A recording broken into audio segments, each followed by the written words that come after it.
જવાહર નવોદય પ્રવેશ પરીક્ષાની તૈયારી કરતા સૌ વિદ્યાર્થી મિત્રોને આજે ફરીથી જીતેન્દ્ર સીતાપરાના નમસ્કાર। આશા રાખું છું કે આપ સર્વે ખૂબ જ આનંદમાં હશો। આજના આ લેસનમાં આપણે દર્પણ આકૃતિનો અભ્યાસ કરવાના છીએ, જેના 5 ગુણ છે। તમે જાણો જ છો કે નવોદયની પરીક્ષામાં 100 માર્કનું પૂછાય છે। એમાંથી ગુજરાતી 25, ગણિત 25 અને માનસિક યોગ્યતા કસોટી જેના 50 ગુણ છે। આ માનસિક યોગ્યતા કસોટીમાં કુલ 10 વિભાગ હશે। એમાંથી આજે આપણે 7મો વિભાગ પ્રતિબિંબ શોધો, આ વિભાગ આપણે શીખવાનો છે। આ વિભાગમાંથી 4 આકૃતિ પૂછાશે અને એના 5 ગુણ આપણને મળશે। તો ચાલો હવે લેસનને શરૂ કરીએ। સૌ પ્રથમ તો આપણે આ સૂચનાને એક વખત સમજી લઈએ। સૂચના તમને આપેલ હોય એ પરીક્ષામાં તો આપણે ફટાફટ વાંચી જવાની, પરંતુ અત્યારે આપણે સરખી રીતે સમજી લઈએ, જેથી પરીક્ષા વખતે આપણે બરાબર એને સમજવામાં સમય પસાર ન કરવો પડે। તો જુઓ, નીચેના પ્રત્યેક પ્રશ્નમાં ડાબી બાજુએ એક કોયડા આકૃતિ, કોયડા આકૃતિ એટલે કે સમસ્યા આકૃતિ, જો અહીંયા ડાબી બાજુએ એક કોયડા આકૃતિ આપેલ છે, જેને સમસ્યા આકૃતિ પણ કહી શકાય।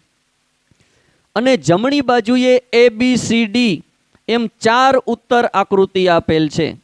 તો જુઓ, આની જમણી તરફ આ 4 ઉત્તર આકૃતિ છે। આવું તો બધા જ પ્રશ્નોમાં હશે આકૃતિમાં, કે ડાબી બાજુ એક પ્રશ્ન આકૃતિ છે અને જમણી બાજુ 4 ઉત્તર આકૃતિ છે। અહીંયા સુધીનું તો લગભગ બધી જ સૂચનાઓમાં હશે, એટલે સૂચનામાં આપણે વધુ ધ્યાન ત્યાર પછી અહીંયા દેવાનું છે। XY ની જગ્યાએ રાખેલ અરીસાનું પ્રતિબિંબ, એટલે આ XY છે, જુઓ એમાં અહીંયા આવી રીતે લીટા લીટા કરતી એક નિશાની છે અને આ દર્પણની નિશાની છે। દર્પણ એટલે કે અરીસો, સમતલ અરીસો, આ અરીસાની નિશાની છે। જમણી તરફ કયા પર્યાયમાં એનું પ્રતિબિંબ પડે એ આપણે શોધવાનું છે। જો આ જગ્યાએ અરીસાને આમ રાખવામાં આવે તો અરીસામાં જુઓ તમને કેવું પ્રતિબિંબ દેખાય છે। તો આ પ્રતિબિંબ જેવું દેખાય એવી આકૃતિ તમારે 4 જવાબમાંથી શોધવાની છે। તો આને શોધવા માટે આપણે સૌપ્રથમ જોઈ, જુઓ આ આકૃતિ છે, એમાં જે ડાબી બાજુનો અક્ષર છે એ જમણી તરફ વહી જશે અને આ જમણી તરફ N છે એ જવાબમાં ડાબી તરફ આવી જશે। તો જુઓ આ N છે તો એનું પ્રથમ અહીંયા અરીસા પાસે અહીં પ્રતિબિંબ આ રીતે પડશે, તો અહીંયા તો N છે જ નહીં, એટલે આ જવાબ તો આવશે જ નહીં। આમાં છે, અહીંયા પણ છે અને અહીંયા N નથી, તો આ 2 જવાબ તો આવશે નહીં। વચ્ચે A, તો એનું પ્રતિબિંબ A, પણ જુઓ એનું પ્રતિબિંબ અહીંયા ઉલટું થઈ ગયું, તો આ પણ આવશે નહીં, એટલે જવાબ આવશે આ। તો આપણો જવાબ બની જશે B। થોડુંક આને સરખી રીતે સમજીએ તો જુઓ આ રીતે N હોય, પ્રથમ અરીસાથી N નજીક છે તો પ્રતિબિંબમાં પણ અરીસાથી નજીકમાં N પડે। આ સીધો લીટો છે એ સીધો લીટો થાય, ત્યાર પછી આમ જાય છે તો આ રીતે જશે અને અહીંયાથી સીધો લીટો તો સીધો લીટો, એટલે પેલું પ્રતિબિંબ આ રીતનું પડે। તો જુઓ આમાં નથી, આમાં છે, આમાં પણ છે અને અહીંયા નથી, એટલે 2 તો ઉડી જાય। ત્યાર પછી આ જગ્યાએ A છે તો એનું પ્રતિબિંબ અહીંયા A આ રીતે પડશે। તો એવું અહીંયા છે, અહીંયા તો ઊંધો થઈ ગયો એટલે આ પણ ઉડી જાય, આ રીતે જવાબ આવશે B। જુઓ F ને તો જોવાની પણ આપણે જરૂર ન પડી, પણ કેવું પ્રતિબિંબ પડશે એ સેજ જોઈ લઈએ કે F ના પાંખિયા અરીસા તરફ છે, તો અહીંયા પણ એક F ના પાંખિયા આ અરીસા તરફ રીએ એવી રીતે એનું પ્રતિબિંબ પડે। તો એ બધી જ વસ્તુ આમાં છે। જુઓ મિત્રો, પ્રતિબિંબ મેળવવા માટે હું તમને એક ટ્રીક આપું છું. આ ટ્રીકને બરાબર યાદ રાખજો કે જુઓ, પ્રશ્ન આકૃતિ હોય એમાં જે વસ્તુ જમણી બાજુએ હોય ને એ પ્રતિબિંબમાં ડાબી બાજુએ આવી જાય. એટલે આકૃતિ જમણું ડાબું એ રીતે ઉલટાય છે. એનો શેપ તો ફરે જ છે પણ ડાબે જમણે ઉલટાઈ જાય. કારણ કે આ અરીસો છે એનાથી નજીક આ એન છે ને, તો પ્રશ્ન આકૃતિમાં એન જમણી બાજુએ જુઓ આવે. જ્યારે ઉત્તર આકૃતિમાં તો અરીસાથી એન નજીક છે તો નજીકમાં એનું પ્રતિબિંબ પડશે આ જગ્યાએ. તો આ ઉત્તર આકૃતિમાં એ ડાબી બાજુએ આવે. એટલે પ્રશ્ન આકૃતિમાં જે જમણી બાજુએ હશે એ ઉત્તર આકૃતિમાં ડાબી બાજુ થઈ જશે. અને આ ડાબી બાજુએ જુઓ, આની ડાબી બાજુએ એફ છે તો ઉત્તર આકૃતિમાં એફ જમણી બાજુએ આવી જાય. એટલે જે કાંઈ ચિત્રમાં ડાબી બાજુએ હોય ને એ વસ્તુને આપણે જમણી બાજુ જોવાની, કે એ બાજુ એનું પ્રતિબિંબ પડે છે. એક તમારે આ ધ્યાન રાખવાનું. અને બીજી વાત કે જુઓ, જે કાંઈ વસ્તુ ઉપર નીચે હશે તો ઉપર નીચે સમાન જ રહેશે. જો આમ સીધી લીટી હોય તો ઉપર અહીંયા મીંડું હશે તો પ્રતિબિંબમાં મીંડું ઉપર જ રહેશે. એમાં ઉપરનું મીંડું નીચે નહીં આવી જાય. ઉપર મીંડું તો ઉપર જ મીંડું. આવી રીતે નીચે તીર હોય તો પ્રતિબિંબમાં નીચે જ તીર રહેશે. જો આ રીતે હોય તો ડાબે જમણે ઉલટાશે. જુઓ તો આનું પ્રતિબિંબ જે હોય એમાં જમણી બાજુ તીર હતું ને, પ્રશ્ન આકૃતિમાં જમણી બાજુ તીર હોય તો ઉત્તર આકૃતિમાં આ ડાબી બાજુએ તીર આવી જાય. અને પ્રશ્ન આકૃતિમાં ડાબી બાજુએ આવી રીતે પાછળ લીટો હતો તો ઉત્તર આકૃતિમાં એ લીટો જમણી બાજુએ આપણને દેખાય. એટલે આ રીતે ડાબી બાજુ હોય એ જમણી બાજુ અને જમણી બાજુ હોય ઉત્તરમાં ડાબી બાજુએ. પણ ઉપર નીચે બદલાશે નહીં. ઉપર જે હોય તે પ્રતિબિંબ ઉપર જ પડે. જો આપણે અરીસામાં આપણું મોઢું જોઈએ આપણે તો માથું ઉપર હોય ને, તો અરીસામાં ઉપર જ આપણને માથું દેખાય. નીચે પગ હોય તો પગ નીચે જ દેખાય. તો આ રીતે પ્રતિબિંબ ઉપર નીચે ઉલટાતું નથી, એ જેમ હોય તેમ જ રહે. જ્યારે ડાબે જમણે અહીંયા ઉલટાઈ જાય છે કે ડાબું હોય જમણી તરફ પ્રતિબિંબ પડે ને જમણે હોય ડાબી તરફ પડે.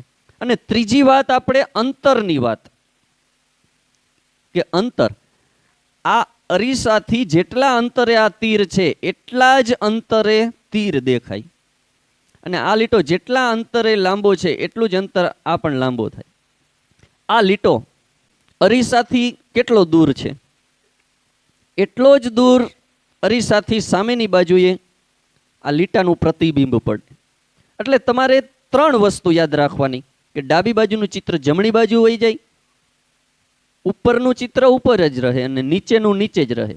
અને એક અંતર, કે અરીસાથી જેટલા અંતરે જે વસ્તુ હોય પ્રતિબિંબમાં તેટલા જ અંતરે એ વસ્તુ તમને દેખાય છે.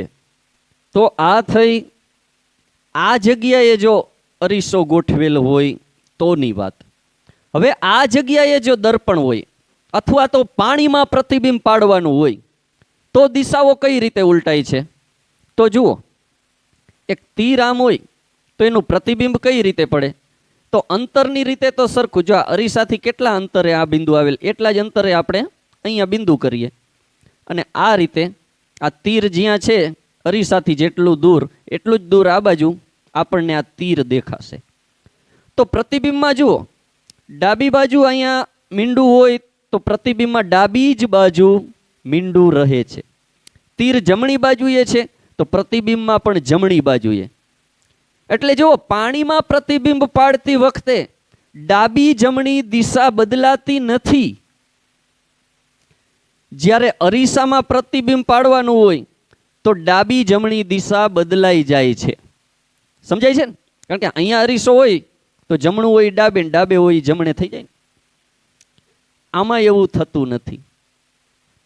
આમાં ઉપર નીચે બદલાશે. જુઓ, આ રીતે તીર હોય તો જો આ મીંડું કેટલું છેટું છે અરીસાથી, અહીંથી તો એટલું દૂર એનું પ્રતિબિંબ અહીંયા પાડી અને પછી આમ લીટી જેવડી લાંબી હોય એવડી, અને આટલે અરીસાથી આટલે દૂર તીર છે તો આટલે દૂર તીર આવશે.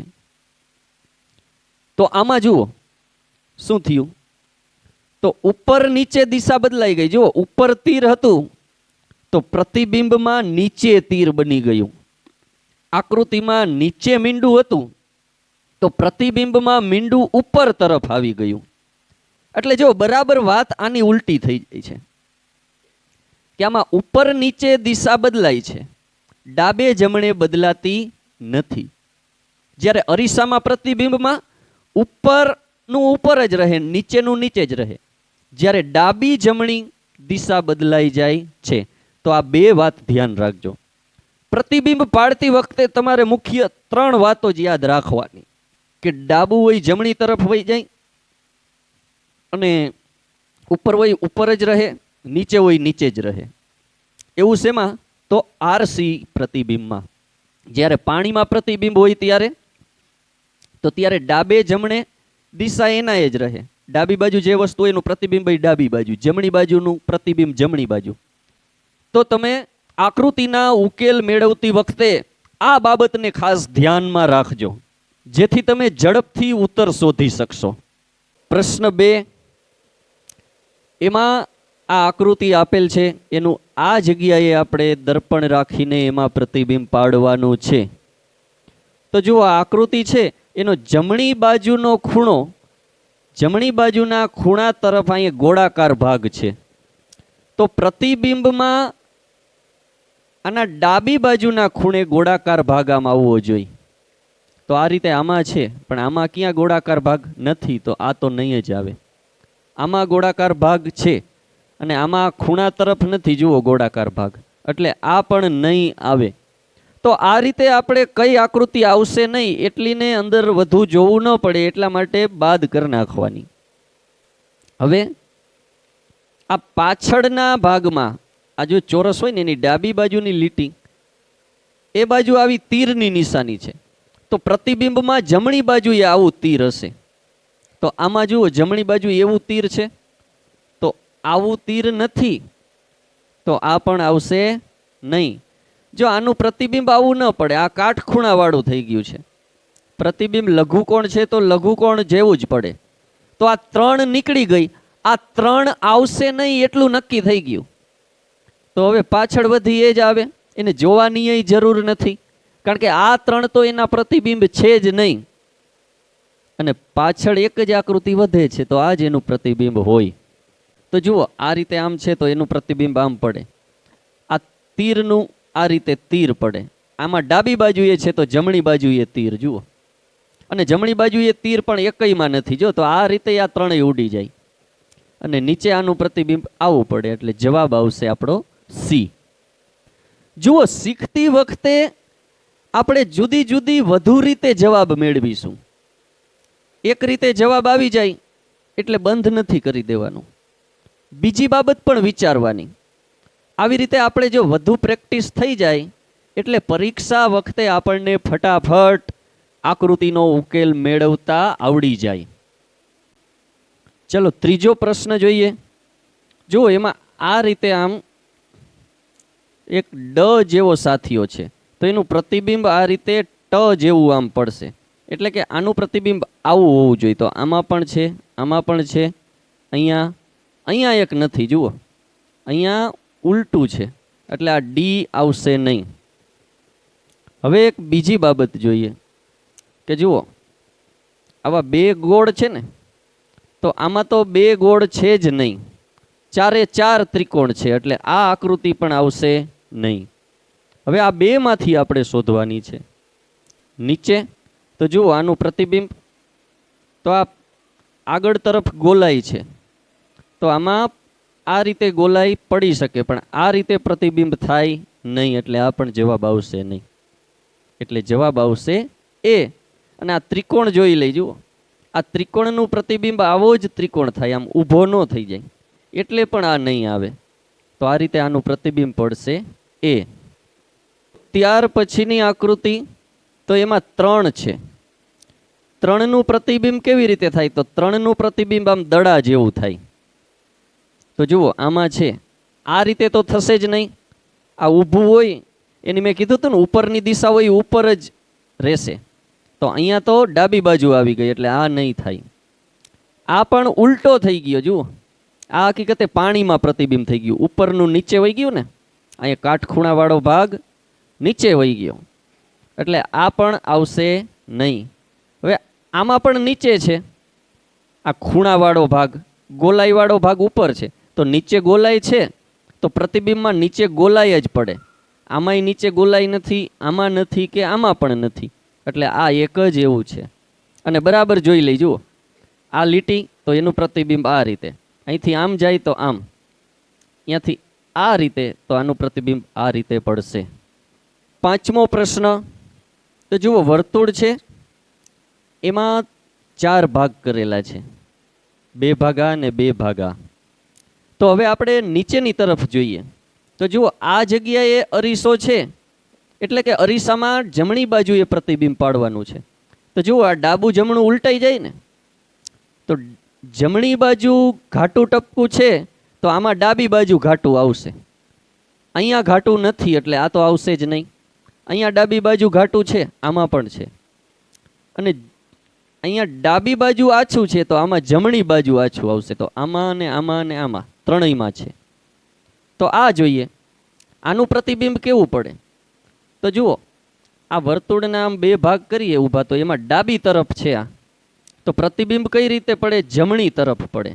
તો આમાં પેલા તો ઘાટું છે એટલે આ આવશે નહીં. આમાં પ્રતિબિંબ ડાબી બાજુએ જ પડે છે. જો ડાબી બાજુનું પ્રતિબિંબ જમણી બાજુ હોઈ જાય તો આ પણ નહીં આવે. આ જમણી બાજુ છે એટલે જવાબ આવશે ડી. અને આમ જોઈ લઈ તો પણ અરીસાથી જેટલું દૂર હોય એટલું દૂર પ્રતિબિંબ પડવું જોઈએ, એટલે કે જમણી તરફ પડે. આમાં જમણી તરફ છે, આ 2 જ આકૃતિમાં છે એટલે આ 2 તો નહીં આવે. આ બંને આવી શકે પણ એમાંથી ટપકાના આધારે આ આકૃતિ નહીં આવે એટલે આવશે જવાબ ડી. છઠ્ઠો પ્રશ્ન. એમાં જુઓ એક ચોરસ છે. ચોરસમાં આ બાજુએ અહીંયા આવી ગોળાઈ છે. તો આપણે આ ચોરસ પણ કઈ રીતનો? તો જો આ ટપકું છે એ આટલે દૂર થાય અને આ ટપકું કેટલું દૂર છે એટલું દૂર આપણે અહીંયા ટપકું થાય. એટલે કે આમ લીટી હોય તો એ આમ જાય આમ જાય, આ રીતે ચોરસ થશે. અને એની ઉપરની આ જો 4 દિવાલો છે ને એમાંથી ઉપરની ડાબી બાજુની દિવાલ ઉપર ગોળ છે તો પ્રતિબિંબમાં અહીંયા જમણી બાજુએ ગોળ થઈ જશે. તો આ રીતે શેમાં છે ગોળ? આ ડાબી બાજુ છે ને ગોળ, તો જમણી બાજુએ આમાં છે, આમાં પણ આ દિવાલ ઉપર ગોળ છે, આમાં આ દિવાલ ઉપર ગોળ નથી તો સી આવશે નહીં. આમાં પણ ગોળ છે પણ આમાં જુઓ બીજી વસ્તુ, આ ત્રિકોણ આવો છે એવો ત્રિકોણ તો અહીંયા છે જ નહીં, તો આ રીતનું પણ પ્રતિબિંબ પડશે નહીં. હવે આ ત્રિકોણમાં આ જગ્યાએ લીટી છે આમ આ રીતે, તો પ્રતિબિંબમાં અહીંથી આમ લીટી થાય. તો એવી રીતે લીટી આમાંય છે, આમાં પણ છે. આ બેને તો જોવાના જ નથી. પછી બીજી લીટી આમ ઊભી છે આવી રીતે, તો ઊભી હોય તો એનું પ્રતિબિંબ પણ આવી રીતે ઊભી લીટી જ થાય. તો આમાં ઊભી લીટી છે નહીં, આમાં છે એટલે જવાબ આવશે બી. ત્યાર પછીની આકૃતિનું અવલોકન કરીએ તો એમાં જુઓ કોઈ પણ એક જગ્યાએથી આપણે શરૂઆત કરવાની. કે જુઓ આવો નકુચો, તો એનું પ્રતિબિંબ આ રીતે પડી શકે છે ને આમ, તો આ રીતે પણ પડી શકે. આવું ન થઈ જાય. જુઓ આ આકૃતિમાં આનું પ્રતિબિંબ નથી, આ પાતળું બની ગયું એટલે આ આવશે નહીં. અને આવું અહીંયા પણ હૂક જેવું નથી. જુઓ અહીં વધારાનું આમ ગોળાઈ આવી ગઈ ને એવી આમાં ગોળાઈ નથી. અને આ પાંદડું છે એ પાંદડું પણ અહીંયા દેખાતું નથી એટલે આ પણ નહીં આવે. તો આ બેમાંથી જ હવે પસંદ કરવાનું બાકી રહ્યું. તો એમાં જુઓ આ પાંદડું, તો એનું પ્રતિબિંબ આ રીતે પાંદડું પડે, આ રીતે પણ પડે. હવે આમાં જુઓ છગડા જેવું છે, તો છગડાનું પ્રતિબિંબ બગડો થઈ જાય. જો આ છગડો ને છગડો રીએ નહીં એટલે એ રીતે આ નહીં આવે, આનું પ્રતિબિંબ આ રીતે પડશે. અને બીજી રીતે જોઈએ જુઓ આ જગ્યાએ આમ ગોળાઈ છે ને, અહીંયા મીંડા જેવું છે જુઓ, તો એનું પ્રતિબિંબ આવું પડી શકે કે આવું પડે? તો આપને સ્પષ્ટ ખબર પડી જાય કે આવું પ્રતિબિંબ પડે, આવું તો પડે જ નહીં, એટલે આ પણ આવશે નહીં. તો જવાબમાં 3 આવતા નથી, માટે જવાબ આવશે બી. 8મો પ્રશ્ન. તો આમાં કોઈ પણ એક જગ્યાએથી શરૂ કરીએ કે જુઓ આ ધજા છે, આ ધજા કેવી છે, તો અહીંયા કાટખૂણો છે ને, અને આ રીતની છે. તો એનું પ્રતિબિંબ કઈ રીતે પડે ધજાનું? ખાલી તો આવી રીતે ઊભી લીટી અને આ રીતે.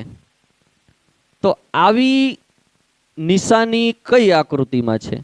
તો આમાં છે એનું પ્રતિબિંબ તો છે જ નહીં, એટલે એ આવશે નહીં. આનું પ્રતિબિંબ અહીંયા, તો અહીંયા ત્રિકોણ નથી, એટલે આ પણ આવશે નહીં. આ પણ નહીં, આ આવી શકે. જો આનું પ્રતિબિંબ આવવું પડશે ને, આ આવી શકે છે. આગળ વધીએ. આ તો એમાં આ ધજાનું પ્રતિબિંબ અહીંયા છે નહીં, એટલે ડી તો આવશે જ નહીં, એટલી ખાતરી થઈ ગઈ. તો આ 3 આવતા નથી, એ તો આપણે 100% ખાતરી થઈ ગયેલ છે. તો હવે આવશે આ. જો આમ પ્રતિબિંબ બનાવવા એના કરતાં આમાંથી એનું પ્રતિબિંબ શોધવું ઘણું સહેલું છે. પેલા તમે આવી રીતે પ્રતિબિંબ બનાવતા મેં તમને જ્યારે શીખડાવ્યું ત્યારે તમને એમ કે ઓહો આ પ્રતિબિંબ બનાવવા તો બહુ જ અઘરા છે, એસા તો હમરે કો નાહી ફાવત ભાઈ. અરે કાય કો નાહી ફાવત, ऐसा मत बोलो भाया, આ તો ખૂબ જ સહેલું છે. કારણ કે આપણે બધે આકૃતિ જે આપેલ હોય એનું પ્રતિબિંબ દોરવાનું નથી, ફક્ત આ 4માંથી શોધવાનું છે કે કેવું પ્રતિબિંબ પડે. અને દોરવા કરતાં શોધવું સહેલું. એમાં પણ અમુક તો આવતા જ નહીં હોય, એટલે એને કાઢી મૂકવાના. આ રીતે ન આવે એવી આકૃતિને દૂર કરીને પ્રતિબિંબવાળી આકૃતિ શોધી શકાય. અને બાકીનું જોઈ લઈ. જુઓ આ આકૃતિના ડાબા ખૂણા ઉપર આવા એક ગોળ છે, તો આમાં પણ જમણા ખૂણે આ ગોળ વહી જાય, એટલે દિશા બદલાઈ ગઈ. આ પી છે એનો બીજી ABCDના ક્યુ જેવું થઈ જાય, એટલે બાકી બધી વસ્તુ આને મળે છે. એટલે જવાબ આવશે સી. જો પરીક્ષામાં આટલું બધું આપણે વિચાર કરવાની જરૂર નથી, આપણે એક વખત બરાબર પકડાઈ જાય એટલે બીજી રીતે જોવાની જરૂર નહીં પડે. તો 9મી આકૃતિને સોલ્વ કરીએ. હવે જો 9મીમાં તમે છેતરાઈ જતા નહીં, ઘણા વિદ્યાર્થી છેતરાઈ જાય કે અહીંયા અરીસો રાખેલ છે એમ માનીને RCમાં પ્રતિબિંબ શોધે, પણ અહીંયા એવું નથી કરવાનું. આ જગ્યાએ RC રાખેલ છે તો પ્રતિબિંબ આ જગ્યાએ પાડવાનું ભાઈ. તો એમાં ઉપર નીચે, કે આ ઉપરના ખૂણા તરફ તીર જાય છે ને, તો પ્રતિબિંબમાં નીચેના ખૂણા તરફ તીર આવશે. તો એવું અહીંયા છે નથી, તો આ નહીં આવે. અહીંયા નથી. જો આ બુઠ્ઠો ભાગ, તળિયાનો ભાગ આ તરફ છે, ખરેખર અણી આ ખૂણા તરફ હોવી જોઈએ. તો ઉપરના ખૂણા તરફ અણી છે, તો નીચેના ખૂણે અણીવાળો ત્રિકોણનો ભાગ આવવો જોઈએ. આમાં નથી, એટલે આ પણ નહીં આવે. આમાં પણ અણીવાળો ભાગ નથી, આમાં છે અણીવાળો ભાગ આ તરફ, એટલે જવાબમાં ડી આવશે. અને આ ગોળાઈવાળો ભાગ છે એમાં ઉપર નીચે જોઈએ તો નીચે છે ને, તો પ્રતિબિંબમાં ઉપર વહી જશે ગોળાઈવાળો ભાગ. જુઓ તો આ પ્રતિબિંબના ઉપરના ખૂણા તરફ ગોળાઈવાળો ભાગ આવી ગયો, એટલે જવાબ આવશે ડી. જુઓ આ જગ્યાએ આપણે અરીસો રાખીએ તો કેવું પ્રતિબિંબ દેખાય છે. જો આ ભાગ ઉપર વહી ગયો ને, જો પ્રતિબિંબમાં આ ઉપર દેખાય છે, તો પ્રતિબિંબમાં ઉપર દેખાય છે એવો જ ભાગ અહીંયા છે. અને આ ભાગ જે ઉપરનો ભાગ છે એ પ્રતિબિંબમાં હવે જુઓ નીચે દેખાય છે. તો પ્રતિબિંબમાં તમે જોજો આ તીર, તો આ રહ્યો આની સાથે મેચ ખાય છે, એટલે જવાબ આવશે ડી. 10મો પ્રશ્ન જોઈએ. એમાં જુઓ એક સાયકલ જેવો આકાર છે, એમાં આ ચોરસ છે એના ડાબી બાજુના ઉપરના ખૂણે ગોળ મીંડું છે ને, તો પ્રતિબિંબ અહીંયા પાડવાનું છે, એટલે ડાબી બાજુ હોય જમણી બાજુના ખૂણે વહી જાય. તો જમણી બાજુના ખૂણે જો આમાં તો જો આ સીધું થઈ ગયું, હકીકતે આમ છે તો એનું પ્રતિબિંબ પણ આમ સેજ ત્રાસું પડે ને આ રીતે, તો એવું અહીંયા નથી, આ સીધું થઈ ગયું, એટલે આ આવશે નહીં. આ આવી શકે ગોળના કારણે, આ પણ આવી શકે ને, આમાં પણ જમણા ખૂણે ગોળ છે. હવે એની નીચેના વ્હીલ જોઈ, તો આ વ્હીલનું પ્રતિબિંબ ડાબી બાજુએ છે, તો આ વ્હીલનું પ્રતિબિંબ જમણી બાજુએ વહી જાય. પણ જો આ વ્હીલ આના જેવું નથી, એટલે આ પણ આવશે નહીં. આ વ્હીલ છે એના જેવું. અહીંયા ગોળ છે, પણ ગોળની અંદર જુઓ કેન્દ્ર સુધી આ લીટો આવે છે, જ્યારે આમાં ગોળની અંદર લીટો આવતો નથી, એટલે ડી પણ આવશે નહીં. આમાં આવે છે જુઓ, એટલે આપણો જવાબ આવશે સી. 11મો પ્રશ્ન, એમાં જુઓ આરસીની નજીકમાં વત્તા છે, અને આ વત્તા હોય તો એનું પ્રતિબિંબ પણ આ આમ લીટી છે તો આ જ રીતે લીટી થાય, અને આમ વત્તાનું વત્તા જ થશે. અને કઈ જગ્યાએ? તો આ ચોરસમાં જમણી બાજુએ છે ને, તો ડાબી બાજુએ વત્તા, ડાબી બાજુએ વત્તા બધામાં છે. તો વત્તા પછીની આકૃતિ આવી રીતે તગડાવાળી ગોલાઈ છે. તો આ રીતે છે ને, તો એની ગોલાઈ આમ થાય, અને અહીંયા લીટી, અહીંયા લીટી. તો એવું પણ અહીંયા છે, આમાં નથી. જુઓ આ ડી છે, એમાં ડાબી બાજુએ લીટી છે, તો આમાં જમણી બાજુએ લીટી થવી જોઈએ. તો આમાં જમણી બાજુએ છે, આમાં નથી. આ પણ નહીં આવે, આ પણ નહીં આવે, આ આવી શકે. ત્યાર પછી આમ એક લીટી, તો આ લીટી પ્રતિબિંબ પડી શકે, આ પણ પડી શકે. હવે ત્રિકોણ, તો ત્રિકોણની જુઓ ડાબી બાજુ આમ ઊભી લીટી છે, તો આમાં જમણા છેડે ઊભી લીટી હોય એવું શોધો. તો આમાં છે જમણા છેડે ઊભી લીટી? નહીં, આમાં તો ડાબી બાજુ આવી ગઈ, એટલે આ પણ આવશે નહીં. તો એનું પ્રતિબિંબ આ રીતે પડશે. કારણ કે જો આમ ત્રિકોણ હોય, આ લીટી ઊભી, તો પ્રતિબિંબમાં આ રીતે આ લીટી ઊભી આવે ને, આવી રીતે અહીંયા કાટખૂણો બને છે, તો અહીંયા કાટખૂણો બને પ્રતિબિંબમાં, અને આ ત્રાસી લીટી આ રીતે. એટલે આપણો જવાબ મળશે ડી. 12મી આકૃતિ, એમાં જુઓ આ ઉપરનો ત્રિકોણ, એમાં આડા લીટા છે, તો પ્રતિબિંબમાં ઉપરના ત્રિકોણમાં આડા જ લીટા થાય, જે અહીંયા નથી, એટલે આ આવશે નહીં. આમાં છે આડા લીટા, જુઓ ઉપર આવી શકે કદાચ. આ તો કોરો થઈ ગયો, તો આ તો છે જ નહીં, કારણ કે લીટા પ્રતિબિંબમાં કંઈ ગાયબ તો થાય નહીં. આમાં પણ જુઓ ગાયબ થઈ ગયા, એટલે આ પણ નહીં આવે. તો વૈધું એક જ. આમ આપણે 10-12 સેકન્ડમાં જવાબ આવી જાય, પણ શીખતા હોય ત્યારે આપણે થોડુંક વધુ ધ્યાન દઈને બીજી રીતે પણ અવલોકન કરવાનું. તો આપણે બીજી રીતે અવલોકન કરીએ કે અહીંયા અરીસાથી નજીક ઘાટા ટપકા છે, તો અરીસાથી નજીકની બાજુ આ આવે, એટલે કે આ ચોરસની જમણી બાજુ ટપકા છે ને, તો ચોરસની ડાબી બાજુ એવા ઘાટા ટપકા હોવા જોઈએ, જે આમાં નથી ને આમાં પણ નથી, આ બેમાં જ છે. જુઓ હવે જમણી બાજુના ઘાટા ટપકા જોઈએ આ બેમાં. આમાં ડાબી બાજુ આ રીતે લીટા છે, તો એ લીટા જમણી બાજુ વહી જશે, જે બેયમાં છે.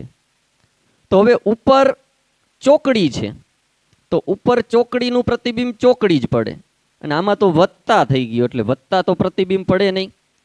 કારણ કે જુઓ આમ ચોકડી હોય તો એનું પ્રતિબિંબ, એટલે આ એક લીટી ત્રાસી છે, તો એ લીટી ત્રાસી આ રીતે થાય, અને આ લીટી આમ છે, આ આટલે દૂરથી શરૂ કરવાનું, આ રીતે થાય, એટલે ચોકડી જ થાય, એ વત્તા ન થઈ જાય.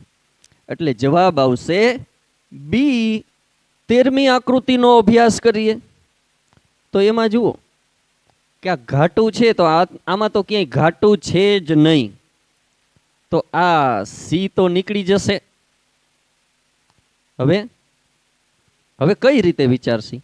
તો જુઓ આવી રીતે કે આ એક લીટી છે, એ જમણી બાજુના ખૂણેથી ડાબી બાજુના ખૂણા તરફ આમ જાય છે ને, તો એ લીટીનું પ્રતિબિંબ આ ખૂણો છે, તો આ ખૂણેથી આ ખૂણા તરફ જતી હોય એવી લીટી હોવી જોઈએ. જો આ લીટી એવી નથી, આમ હોવી જોઈએ, બદલે આમ છેટી વહી ગઈ, એટલે એ પણ આવશે નહીં.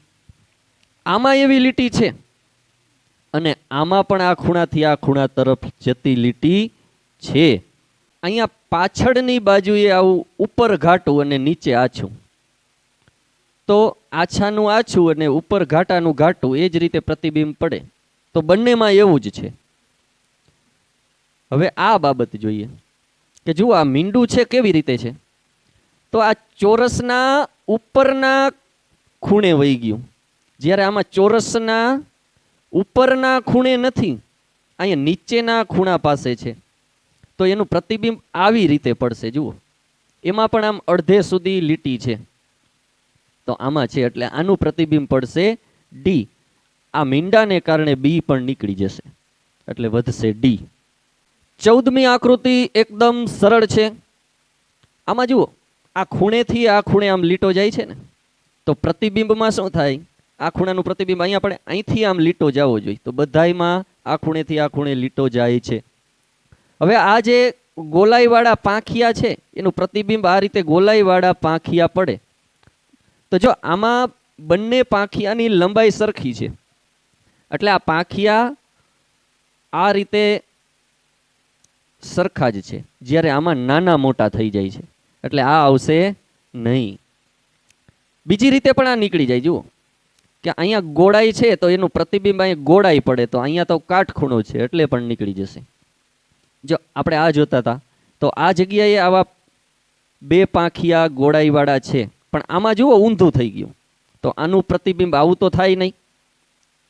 જો આ રીતે હોય તો એનું પ્રતિબિંબ આ રીતે પડે, તો એવું આ બેમાં છે, આમાં તો નથી એટલે આ ડી આવશે નહીં.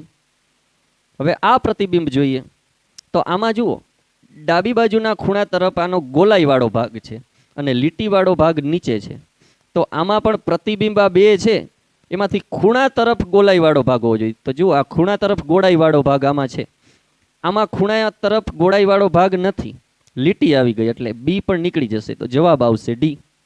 હવે જોઈ લઈએ કે આનું પ્રતિબિંબ આવું જ પડે. આ ખૂણા છે એ ડાબી બાજુએ છે, તો આમાં જમણી બાજુએ ખૂણો વહી જાય એટલે જવાબ આવશે સી. 15મી આકૃતિ જોઈએ. જો બધી જ આકૃતિમાં અરીસો કઈ જગ્યાએ છે એ જોવાનું. અહીંયા છે ને, તો આપણે આરસીમાં આ જગ્યાએ આમ પ્રતિબિંબ શોધવાનું છે. નીચે અરીસો હોય તો પાણીમાં પડતું પ્રતિબિંબ શોધવાનું, પણ અહીંયા આ રીતે ચોકડી છે. હાલો, તો પ્રતિબિંબમાં પણ આ લીટી આમ જાય તો એટલે દૂરથી આપણે શરૂ કરીએ એટલે આ રીતે ચોકડી પડી જાય. હવે એમાં આ જગ્યાએ આમ લીટી છે તો આ જગ્યાએ આમ લીટી આવે, તો આમાં અને આમાં નથી. જુઓ, આ ચોકડી જ ખોટી રીતે પડેલ છે. ચોકડીયું ખૂણા તરફ આમ લીટી છે, એ અહીંયા ખૂણા તરફ છે જ નહીં એટલે સી તો નીકળી જશે. આમાં પણ અહીંયા એવું છે. તો બીજી વાત વિચારીએ કે આ જગ્યાએ પોલું મીંડું છે, તો પોલા મીંડાનું પ્રતિબિંબ અહીંયા પડે પોલું મીંડું, તો આ જગ્યાએ પોલું મીંડું આમાં છે નથી, તો એ પણ નીકળી જશે. આમાં છે પોલું મીંડું, અહીંયા નથી, તો બી પણ નીકળી જશે, તો જવાબ વધશે ડી. અને બીજી વસ્તુ ચકાસી લઈએ કે અહીંયા વત્તા છે તો એનું પ્રતિબિંબ અહીંયા વત્તા પડશે, અહીંયા આ રીતે છે લીટી તો એનું પ્રતિબિંબ આમ પડશે જે આમાં છે, તો જવાબ આવશે ડી. તો આ રીતે મિત્રો પ્રતિબિંબ વાળી આકૃતિ સમજવા માટે આપણે થોડોક મહાવરો કરવો પડશે. જો આની પ્રેક્ટિસ માટે આપણે અંકોની પ્રેક્ટિસ કરીએ. જુઓ, આ રીતે આમ શૂન્ય બનાવવું છે તો આનું પ્રતિબિંબ આ રીતે પડશે કે આ રીતે આપણે બનાવવું હોય તેનું પ્રતિબિંબ આ રીતે પડે. હવે 1 આપણે લખવા હોય તો 1 કઈ રીતે લખાય? તો પહેલા લીટી આ કેટલા દૂર છે એટલે દૂર, અહીંયાથી આમ ઊભી લીટીની તો ઊભી લીટી જ પ્રતિબિંબ પડશે, અને આ અરીસાથી દૂરની તરફ જાય છે તો આ અરીસાથી અહીંથી પણ આપણે આમ આ તરફ નથી લઈ જવાનું, આમ દૂર તરફ લઈ જવાનું, અને આ લીટી એ લીટી આ જ રીતે, તો એકનું પ્રતિબિંબ આ રીતે. પછી આ રીતે 2 હોય તો 2 કઈ જગ્યાએ શરૂ થાય છે? આટલે દૂરથી ને, તો જુઓ, તો એટલે દૂર અરીસાથી સામે બાજુ જાય, અહીંથી જ શરૂ થવું જોઈએ, અને અહીંથી આમ અરીસાની નજીક આવતું જાય છે ને, તો અહીંથી આપણે આ રીતે નજીક લઈ આવવાનું, અને પછી આમ દૂર જઈને આ લીટો જે આ લીટો છે એ લીટો આ રીતે આવે, તો આ રીતે 2 થઈ જાય. 3 તો આ લીટી કરીને આ રીતે, તો આ લીટી આટલે દૂરથી શરૂ થઈ તો આ રીતે આમ શરૂ કરીને આમ. 4માં લીટી કરી તો અહીંયા પણ લીટી કરવાની. આપણે આમ જાય તો આમાં આ રીતે જવાનું, અહીંયાથી નજીક આવી અરીસાની તો આમાં પણ અરીસાની નજીક આવવાનું છે. આ 5, તો 5માં આ રીતે ખૂણો છે, અહીંથી દૂર જાય છે તો આપણે પણ આમ દૂર જવાનું અને અહીંયાથી નીચે ઉતરવાનું. ત્યાર પછી આમ ગોલાઈ, તગડાવાળી ગોલાઈ, તો તગડાવાળી ગોલાઈ દડા જેવી ગોલાઈ. આ 6 છે તો એની આ રીતે પ્રતિબિંબ પડે ને, 7 છે અહીંથી નજીક આવે અને આમ દૂર જાય, તો અહીંયા દૂરથી શરૂ કરવાનું, આમ નજીક આવવાનું અરીસાથી અને આમ દૂર જવાનું. 8 તો એનું પ્રતિબિંબ 8 જ થશે, કારણ કે ઉપર મીંડું છે તો આ મીંડું, આ મીંડાનું પ્રતિબિંબ મીંડું. 9 તો આમ સી કરવાનો, તો સી નું પ્રતિબિંબ ડી જેવું થાય, અને સીધો લીટો તો આ જગ્યાએ સીધો લીટો. એટલે કે આ ક્યુ જેવું છે. જુઓ, ક્યુ નું પ્રતિબિંબ પી પડે અને પી નું પ્રતિબિંબ ક્યુ પડે. હવે આ જ અંકોનું જો પાણીમાં પ્રતિબિંબ પાડવું હોય તો આ રીતે પડશે. આનો સ્ક્રીનશોટ લઈને તમારે જોવું હોય તો જોઈ લેજો. હવે આપણે આ અંકોનું પાણીમાં પ્રતિબિંબ પાડીએ તો પાણીમાં કઈ રીતે પડે? તો આડી લીટી છે એ આડી જ રહેશે, ત્યાંથી આમ જશે અને આમ. આ 2 છે તો જુઓ, આ લીટી તો લીટીની જગ્યાએ જ આવશે, એના આ છેડાથી દૂર જવાય છે તો આમ દૂર જવાશે અને આમ થઈ જશે. બરાબર? આપણે બરાબર એના જેવું નહીં થાય, પણ આપણે સમજદારી એ રીતે વિચારવાનું છે કે આવી રીતે તગડો છે તેમાં નીચલું આ પાંખિયું છે એનું પ્રતિબિંબ આમ પડે ને ઉપરનાનું આમ, તો 3નું પાણીમાં પ્રતિબિંબ 3 જ પડશે. 4 કરવા છે તો 4ની આ લીટી એનું પ્રતિબિંબ આમ લીટી, ઉપરની ટોંચથી શરૂ કરીને ત્રાસી લીટી કરી તો આ ઉપરની ટોંચથી એટલે આપણે અહીંયા નીચેની ટોંચથી શરૂ થશે પ્રતિબિંબમાં, અને આમ આવીએ, આ આમ જાય તો આ પણ આમ જાય. 5 તો આ રીતે આપણે આમ કાટખૂણો, તો આપણે આ લીટીની આમ લીટી જ થાય, અને આ અહીંથી નીચે આવે છે તો આ અહીંથી ઉપર જશે, અને આમ ગોલાય તો આ ગોળાઈ આ રીતે થશે. 6 આપણે બનાવવા હોય તો આ રીતે. 7 તો પેલા લીટી, તો આ લીટી અહીંયાથી આમ ત્રાસી લીટી, તો આ છેડેથી તો આ છેડેથી ત્રાસી લીટી. 8 એટલે તો 2 શૂન્ય છે, તો આ શૂન્યનું પ્રતિબિંબ આ જગ્યાએ અને આ શૂન્યનું પ્રતિબિંબ અહીંયા, એટલે કે નીચેનો શૂન્ય છે એનું પ્રતિબિંબ ઉપર વહી જાય. આ શૂન્ય છે ને એ શૂન્ય આ જગ્યાએ આવી જાય, પ્રતિબિંબ આ રીતે થઈ જાય. 9 માટે તો અહીંયા સી તો આ રીતે ઉપરથી નીચે તરફ, તો નીચેથી ઉપર તરફ, આ રીતે પાણીમાં પ્રતિબિંબ પડશે. હવે આપણે અંગ્રેજી મૂળાક્ષરોનું અરીસામાં પ્રતિબિંબ પાડીએ તો જો આ કેટલે દૂરથી શરૂ થયું એટલે જ દૂરથી શરૂ કરો. આ રીતે ત્રાસો લીટો છે તો એ કઈ જગ્યાએ જાય? તો આ કેટલે દૂર છે અરીસાથી, એટલે દૂર સામેની દિશામાં જાય, તો આ રીતે ત્રાસો લીટો ને આ રીતે આપણે એ બનશે. હવે બી હોય તો બીમાં તગડો છે ને એક, તો તગડાનો બની જાય દડો, અને આ લીટી છે એ લીટી તો એમનેમ જ. સી તો સી આકારનો ડી આકાર જેવું પ્રતિબિંબ થઈ જાય, અને આ ડી છે તો ડી નું આમ સી જેવું થઈ જાય, કારણ કે આ જગ્યાએ ગોલાઈ છે તો અરીસામાં આ જગ્યાએ ગોલાઈ આવે, અને આમ. આ ઈ તો ઈ ના પાંખિયા જમણી તરફ છે, તો આ પાંખિયું આમ જાય તો અરીસામાં આમ જાય, અહીંયા લીટી છે, આ પાંખિયું આમ આવશે, અને આ પાંખિયું આમ, તો આ પાંખિયું આમ. તો મિત્રો આ રીતે તમે આખી એબીસીડીના બધા જ અક્ષરોના પ્રતિબિંબ તમારી નોટબુકમાં તમારે પાડવાના છે. પહેલાં આ એબીસીડી લખી નાખવાની, પછી એનું પ્રતિબિંબ કેવું પડશે એની કલ્પના કરીને અહીંયા બાજુમાં એનું પ્રતિબિંબ તમારે લખવાનું છે. આ રીતે એ થી ઝેડ સુધીનું તમારે કરવાનું છે. જુઓ, આ તમને થોડુંક અઘરું લાગશે, પણ આ અઘરું કામ કર્યા પછી પરીક્ષામાં આપણું કામ એકદમ સરળ થઈ જશે હો. કારણ કે એમાં આપણે પ્રતિબિંબ દોરવાના નથી, ફક્ત કેવો આકાર બને છે એ 4માંથી શોધવાનો જ છે. અને દોરવા કરતાં શોધવાનું કામ સરળ છે, પણ એ સરળ ક્યારે બનશે? જો આ પ્રેક્ટિસ કરશો તો. તો આ બધા જ મૂળાક્ષરો લખજો અને એના પ્રતિબિંબ દોરવાનો પ્રયત્ન કરજો એ થી ઝેડ સુધી. એ જ રીતે તમારે એબીસીડીનું પાણીમાં પ્રતિબિંબ પાડવાની પણ પ્રેક્ટિસ કરવાની છે. આટલે દૂરથી અહીંથી શરૂ કરીને આ રીતે પાણીમાં પ્રતિબિંબ પડશે. અહીંથી શરૂ કરવાનું તો આટલેથી શરૂ કરીએ, આ રીતે પાણીમાં પ્રતિબિંબ પાડવાની પ્રેક્ટિસ કરશો. આમાં અહીંયાથી શરૂ કરીએ તો આમ ડી છે આટલેથી, તો અહીંથી શરૂ કરીએ અને આ રીતે ઈનું પ્રતિબિંબ પાણીમાં ઈ જ પડશે. જો આ પ્રતિબિંબ સરખા જ છે, પણ એફનું ફરી જશે. જુઓ, અહીંયા પાંખીઓ આવશે ને અહીંયા પાંખીઓ, એટલે આનું પ્રતિબિંબ આ રીતે. તો આ રીતે મિત્રો તમારે 0 થી 9 એકડા અને એ થી ઝેડ સુધી ABCD એનું પાણીમાં પ્રતિબિંબ પાડતી આકૃતિઓ તમારે તમારી નોટબુકમાં લખવાની છે આ રીતે. ને એ જ રીતે અરીસામાં ABCD લખવાના અને એના પ્રતિબિંબ તમારે તમારી નોટબુકમાં દોરવાના છે. અને 0 થી 9 સુધી અંકો ઇંગ્લિશના એના પણ અરીસામાં પ્રતિબિંબ અને પાણીમાં પ્રતિબિંબ આ બંનેની પ્રેક્ટિસ કરજો. સમય મળે ત્યારે તમે ગુજરાતી કક્કાની પણ પ્રેક્ટિસ કરજો. કારણ કે આ આકૃતિઓ ફક્ત જોવાથી નહીં આવડે, તમે જાતે પ્રેક્ટિસ કરશો ને તો તમારો અનુભવ વધી જશે અને તમારી ઝડપ પણ વધશે. કારણ કે એક આકૃતિનું અવલોકન કરવા માટે આપણે 5-5 મિનિટ બગાડીએ તો પરીક્ષામાં એટલો સમય હોતો નથી. પરીક્ષામાં તમે ઝડપથી જવાબ ક્યારે આપી શકો કે જ્યારે તમે શીખતી વખતે ખૂબ પ્રેક્ટિસ કરી હોય તો. તો ફરીથી મિત્રો 1 થી 9 એકડા, A થી Z અને આપણા કક્કા આ બધાના તમે પાણીમાં પ્રતિબિંબ અને અરીસામાં પ્રતિબિંબ બંને અક્ષરો દોરવાની પ્રેક્ટિસ કરજો. એટલે આકૃતિઓ શોધવાનું કામ તમારા માટે સરળ થઈ જશે. આજે આપણે 15 આકૃતિનો અભ્યાસ કર્યો.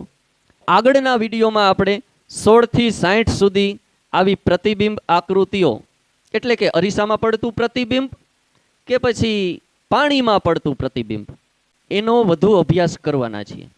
આ પ્રતિબિંબ આકૃતિને દર્પણ આકૃતિ પણ કહે છે, એ તમે જાણો જ છો. તો હવે નેક્સ્ટ લેસનમાં આપણે ફરી મળીશું. ત્યાં સુધી સૌ મિત્રોને જીતેન્દ્ર સીતાપરાના વંદે માતરમ.